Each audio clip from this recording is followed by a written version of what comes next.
Welcome to This Week in High School Sports. I'm Teresa Wippel, and Steve Willits joins us. Hi, Steve. Hi, Teresa. Thanks for having me. Yeah. So we're going to try something fun and new with a week in review of high school sports and also what's coming up. Sounds good. Edmonds School District. So we got all 4 of our high schools, and you know, one of the things that you were talking with me about is the new coaches we have on the basketball side. Talk to me more about them. Yeah, so of course we have 8 different teams that we cover in the Edmonds School District, 4 boys, 4 girls. Half of those teams have new head coaches this year for basketball, and all 4 of the coaches, they're all coaching at their alma maters, which is kind of neat. On the girls' side, we've got 2 coaches. We've got Jessica Anispor, who is over at Mountlake Terrace High School, and then at Meadowdale we have Caitlin Hovener, who is formerly Caitlin Rohrbach, so a lot of folks know that name, and she's back to coach her alma mater.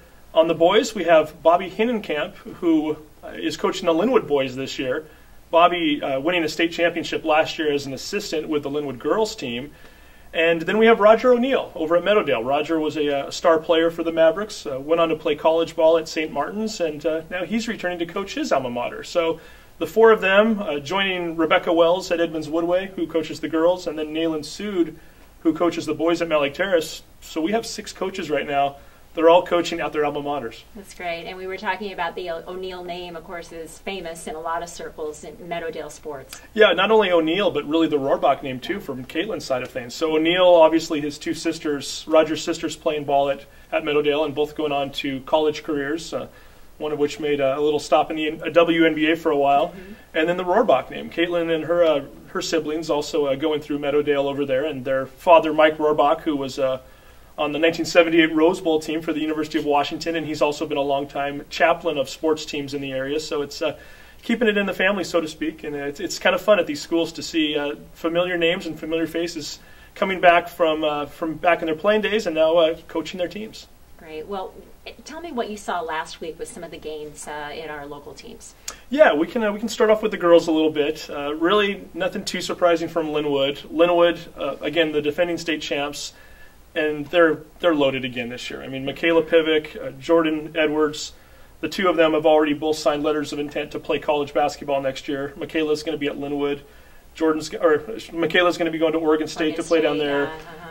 Jordan's going to be playing at Colorado State. And the 2 of them, as well as most of their teammates, who almost all came back, really just picking up where they left off. 3 fairly easy wins this week. And really, this is a Lynnwood team that they do have a big game coming up on Wednesday at Snohomish. Mm-hmm. Snohomish won the 4A Wesco last year, and they're also a fairly loaded team again this year, and they're going to be very tough. But really, Lynnwood, not a whole lot on their schedule that I think concerns them until they get to the holiday break, and that's when they'll take off for California to play in the tournament down there. But Lynnwood is just so stacked again this year. They're going to be a tough team to beat all season long. Edmonds-Woodway coming out with a couple nice victories in the past week or so. Beat Mount Vernon fairly easily. Had a huge game against Jackson the other night. Maddie Burdett had 34 points. I think it was 8 for 12 from the 3-point range. Missy Peterson playing down low. She had 15 points, 8 rebounds, 7 steals, and 7 assists. Mm-hmm. So she certainly had a great game. And really, that's an Edmonds-Woodway team that lost a few players last year. Obviously, players like Moni Jackson and Natalie Casper and a few others graduating, but they should be a very formidable opponent for just about anybody they play this year. And then again, we've got the other 2 schools on the girl side of things who have new coaches this year. Maybe a little bit of a rebuild for both, but both of them getting wins already, which is nice. Meadowdale coming out and getting a 59-35 win over Marysville-Pilchuck. And in that game, Selena Teckel and Grace Wilson combined for 41 of the 59 points. So certainly a few players right there that can get things done over for the Mavericks, and we'll see how they look this year. And then Mountlake Terrace, who won only 1 game last year, and that was against Vashon Island.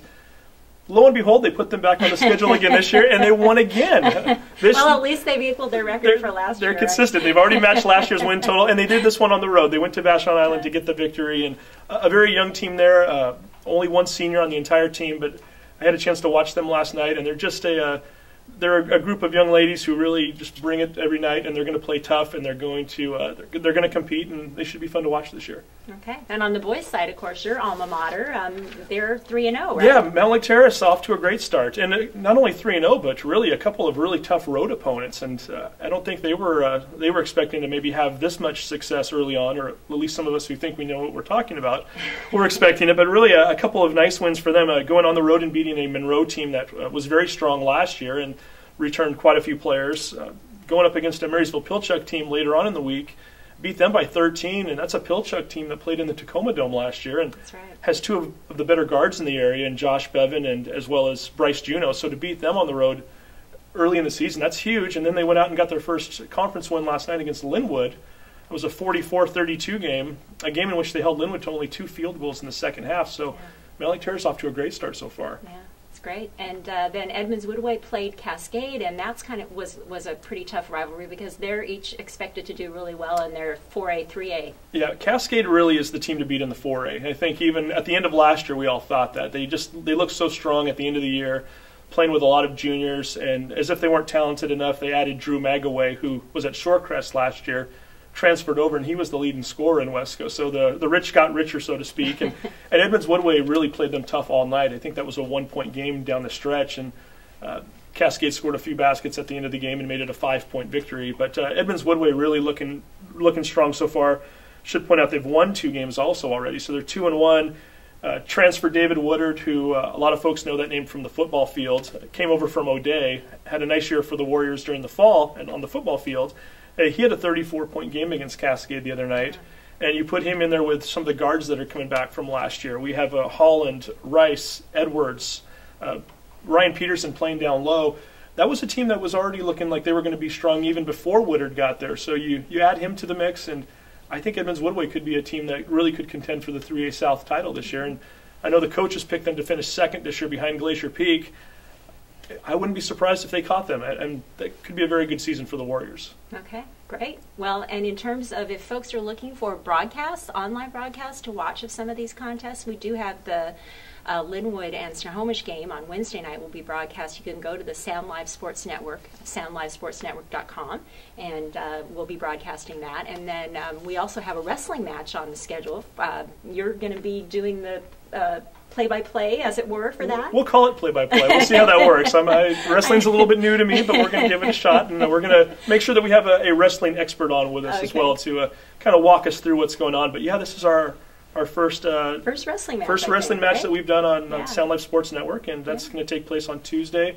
A dual meet, so we're going to have Mountlake Terrace going up against, I think, Marysville-Getchell and Marysville-Pilchuck. Okay. So the battle of the Marysvilles, so to speak. And that'll be at 6 o'clock? It should be a fun night, 6 o'clock on Tuesday. Very good. Well, thanks, Steve, and we'll be back again next week with another review of high school sports. Thanks for joining us.